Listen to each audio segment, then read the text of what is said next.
ರಾಹುಲ್ ಗಾಂಧಿ ಅವರ ಮೊದಲ ಭಾಷಣ ವ್ಯಾಪಕವಾದಂತ ಟೀಕೆ ಕಾರಣ ಆಗ್ತಾ ಇದೆ.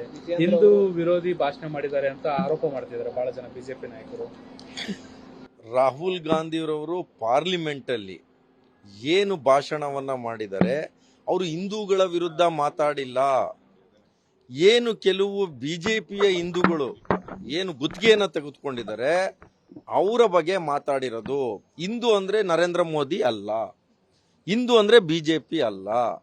ಇದನ್ನ ಅವ್ರು ಅರ್ಥ ಮಾಡ್ಕೋಬೇಕು. ನಿನ್ನೆ ಭಾಷಣದಲ್ಲಿ ತಾವೇನಾರ ನೀವು ಗಮನಿಸಿದ್ರೆ ನರೇಂದ್ರ ಮೋದಿಯವರು ಎಷ್ಟು ಸರಿ ಎದ್ರು, ಅಮಿತ್ ಶಾ ಎಷ್ಟು ಸರಿ ಎದ್ರು, ಇನ್ನು ಇವರ ಮಂತ್ರಿಗಳೆಲ್ಲರೂ ಎಷ್ಟು ಸರಿ ಎದ್ರು, ರಾಜನಾಥ್ ಸಿಂಗ್ ಎದ್ರು, ನಿಶಿಕಾಂತ್ ದುಬೆ ಎದ್ರು, 50 ಬಾರಿ ಮಿನಿಸ್ಟರ್ಗಳು ಸಹ ಎದ್ದಿ ರಾಹುಲ್ ಗಾಂಧಿ ಅವರ ಹೇಳಿಕೆಗೆ ಎಲ್ಲೋ ಒಂದು ರೀತಿ ಭಯ ಬಿದ್ದಿದ್ದಾರೆ. ಬಿಜೆಪಿಯವರು ಭಯ ಬಂದಿದೆ. ಟ್ರಯಲ್ಗೆನೆ ಇಷ್ಟೊಂದು ಇವ್ರಿಗೆ ಭಯ ಬಂದ್ಬಿಟ್ರೆ ಇನ್ನು ಪಿಕ್ಚರ್ ಬಾಕಿ ಇದೆ ಸ್ವಾಮಿ. ನೀವು ಪಿಕ್ಚರ್ ಇನ್ನೂ ನೋಡೇ ಇಲ್ಲ. ಮತ್ತೆ ಇನ್ನ ಯಾವ ರೀತಿ 10 ವರ್ಷದಲ್ಲಿ ತಾವು ಯಾವ ರೀತಿ ಒಂದು ಪಾರ್ಲಿಮೆಂಟ್ ಅಲ್ಲಿ ಯಾರೂ ಸಹ ಧ್ವನಿ ಎತ್ತಂಗಿರ್ಲಿಲ್ಲ. ಆ ಧ್ವನಿನ ಎಲ್ಲೋ ಒಂದು ಹದುಮಂತ ಕೆಲಸವನ್ನ ಇವ್ರು ಮಾಡ್ತಾ ಇದ್ರು.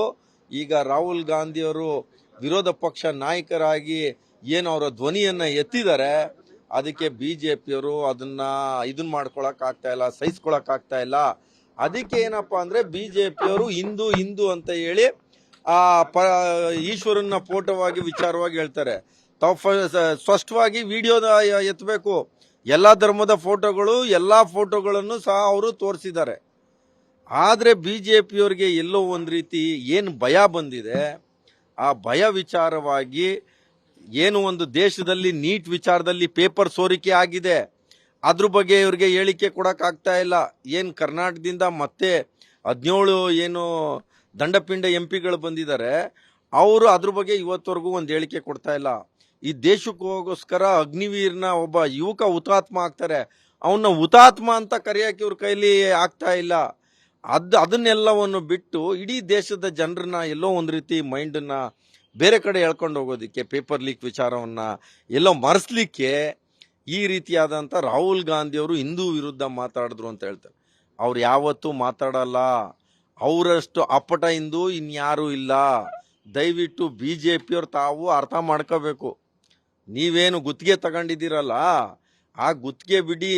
ಯಾರೋ ನಿಮ್ಮ ಬಿಜೆಪಿ RSS ನಾಯಕರಿಗೆ ಹಿಂದೂ ಅಂತ ಏನು ಹೇಳ್ಬಿಟ್ಟು ನೀವು ಬೇಜಾರಾಗ್ತಿದ್ದೀರಾ. ಇದಕ್ಕೆ ಈ ವಿಚಾರವನ್ನ ಎಲ್ಲೋ ಒಂದು ರೀತಿ ಬೇರೆ ಕಡೆ ಹೇಳ್ತಾರೆ. ನಾನು ಹೇಳೋದಿಷ್ಟೇ, ನಿಮಗೇನಾರ ಸ್ವಲ್ಪನಾರ ಮಾನ ಮರ್ಯಾದೆ ಇತ್ತು ಅಂದ್ರೆ ನಿಜವಾಗ್ಲೂ ಏನು ವಿಚಾರಗಳಿದೆ ಅದ್ರ ಬಗ್ಗೆ ಧ್ವನಿ ಎತ್ತಿ, ಅದ್ರ ಬಗ್ಗೆ ಮಾತಾಡಿ. ಕರ್ನಾಟಕಕ್ಕೆ ಅಭಿವೃದ್ಧಿಗೆ ಎಷ್ಟು ದುಡ್ಡು ತರಬೇಕು, GST ಹಣ ಎಷ್ಟು ಕೊಡಬೇಕು, ಬರೆ ಪರಿಹಾರಕ್ಕೆ ಎಷ್ಟು ಕೊಡಬೇಕು, ಈ ವಿಚಾರವಾಗಿ ಎಲ್ಲವನ್ನು ಮಾತಾಡ್ಲಿ. ಅಲ್ಲಿ ಕೂತ್ಕೊಂಡು ಪ್ರೆಸ್ ಮೀಟ್ ಮಾಡಿ ಅದೇನೋ ಪ್ರೊಟೆಸ್ಟ್ ಮಾಡ ಇದೆಲ್ಲ ಇದರಿಂದ ಏನೂ ಆಗೋದಿಲ್ಲ. ಜನರಿಗೆ ಅರ್ಥ ಆಗಿದೆ. ಆದಷ್ಟು ಬೇಗ ತಾವು ವಿಜೇಂದ್ರರವರು ಬಹಳ ದೊಡ್ಡ ಬೆಳಗ್ಗೆ ಏನೋ ಹೇಳಿಕೆಗಳನ್ನ ಕೊಡ್ತಾ ಇದ್ರು. ವಿಜೇಂದ್ರರವ್ರೇ, ತಮ್ಮ ತಟ್ಟೆಯಲ್ಲಿ ಎಷ್ಟು ದೊಡ್ಡ ದೊಡ್ಡ ಹೆಗಣ ಬಿದ್ದಿದೆ, ಬೇರೆಯವ್ರ ತೊಟ್ಟೆಯಲ್ಲಿ ನೊಣ ಎತ್ತದ್ ಬಿಟ್ಟು ಫಸ್ಟ್ ತಾವು ಒಬ್ಬ ಪಕ್ಷದ ಅಧ್ಯಕ್ಷರಾಗಿದ್ದೀರಾ, ತಾವು ಸರಿಯಾದ ಉತ್ತರ ಕೊಡ್ರಿ. ರಾಜ್ಯದ ಜನತೆಗೆ ಏನು ಆ ನೀಟ್ ಪೇಪರ್ ಆಗಿರ್ಬೋದು, ಲೀಕ್ ಆಗಿರ್ಬೋದು, ಇದ್ರ ಬಗ್ಗೆ ಎಲ್ಲ ತಾವು ಮಾತಾಡಲ್ಲ. ಯಾಕೆ ಮಾತಾಡಲ್ಲ? ನಿಮ್ಮ MP ಗಳನ್ನು ಯಾಕೆ ಮಾತಾಡ್ತಾ ಇಲ್ಲ? ಅದ್ರ ಬಗ್ಗೆ ಬಿಟ್ಬಿಟ್ಟು ಎಲ್ಲೋ ದೇಶದ ರಾಜ್ಯದ ಜನರನ್ನ ಗಮನವನ್ನ ಬೇರೆ ಕಡೆ ಸೆಳೆಯೋದಿಕ್ಕೆ ರಾಹುಲ್ ಗಾಂಧಿ ಅವ್ರನ್ನ ಟಾರ್ಗೆಟ್ ಮಾಡೋದ್ರಿಂದ ನಿಮ್ಗೆ ಯಾವುದೇ ರೀತಿಯಾದಂತ ಇದು ಸಿಗಲ್ಲ. ರಾಹುಲ್ ಗಾಂಧಿ ಅವರು ಇನ್ನ ಹೆಚ್ಚಿನ ಮಟ್ಟದಲ್ಲಿ ಹೋರಾಟ ಮಾಡಿ ಒಂದೇ ದಿನಕ್ಕೆ ಇವರು ಯಾವ ರೀತಿ ಸುಸ್ತಾದ್ರಲ್ಲ ಪಾರ್ಲಿಮೆಂಟ್ ಅಲ್ಲಿ ಎದ್ದಿ ಕೂತಿ ಅದು ಅವ್ರಿಗೆ ಡೈಜೆಸ್ಟ್ ಮಾಡ್ಕೊಳಕ್ ಆಗ್ತಾ ಇಲ್ಲ. ಈ ರೀತಿಯಾದಂತ ಇನ್ನ ದೊಡ್ಡ ಹೋರಾಟಗಳಿದೆ. ಆಮೇಲೆ ಪಿಕ್ಚರ್ ಬಾಕಿ ಇದೆ. ಪಿಕ್ಚರ್ ನೋಡಿದ್ಮೇಲೆ ತಾವು ಮುಂದಿನ ದಿನಗಳಲ್ಲಿ ಮಾತಾಡಬೇಕು. ನ್ಯೂಸ್ ಫಸ್ಟ್, ನಿರ್ಭೀತಿಯಿಂದ ನಿಮ್ಮ ಪರವಾಗಿ.